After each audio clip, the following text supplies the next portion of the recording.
madaxweynaha jamhuuriyadda Soomaaliland mudane Axmed Maxamed Maxamuud Silaanyi oo safar isugu jiray shaqooyinada isaga u gaar muddo 2 maalmood ugu maqnaa gobolka Saaxil magaalada madaxdiisa Berbera ayaa maanta dadweynaha ku nool caasimadda Hargeysa ay si diiran oo ay ku dheehan tahay farxad sacab salaan calanka Soomaaliland oo ay dadweynuhu u lulayeen si muwaadinimo ay ku dheehan tahay jacaylka dhabta ay u hayaan madaxweynahooda kuwaas oo ku soo dhaweeyay inta u dhaxaysa magaalooyinka Berbera ilaa Hargeysa waxaanay wadada hareeraheeda waxaanay shacabku ay ku dhawaaqayeen erayo ay ka mid ahaayeen soo dhawow madaxweyne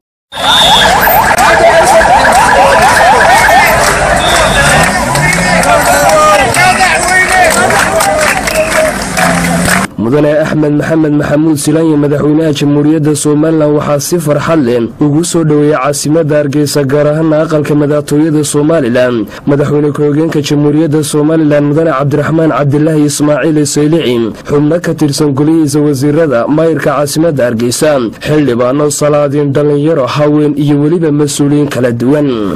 madaxweynaha Soomaaliland ayaa muddadii 2 cishahayd uu joogay magaalada Marseed Berbera waxa uu soo kormeeray xarunta ciidamada ilaalada xeebaha ee Soomaaliland taasoo dayactir iyo waliba qalabayn ballaaran lagu sameeyay xaruntaasi iyo ciidamada oo la siiyay qalab tayadoodu aad u sareyso halka markii hore ay haysteen 2 doonyood imikana ay haystaan 12 doonyood waxaana madaxweynaha jamhuuriyadda Soomaaliland uu soo kormeeray haamaha shidaalka oo iyagana dib u habayn iyo waliba casriyeyn ballaaran lagu samaynayo si kastaba madaxweynaha Soomaaliland iyo waftiga kooban ay hogaaminayeen ayaa si nabadgelyo ugu soo guriya noqday caasimadda jamhuuriyadda Soomaaliland ee Hargeysa.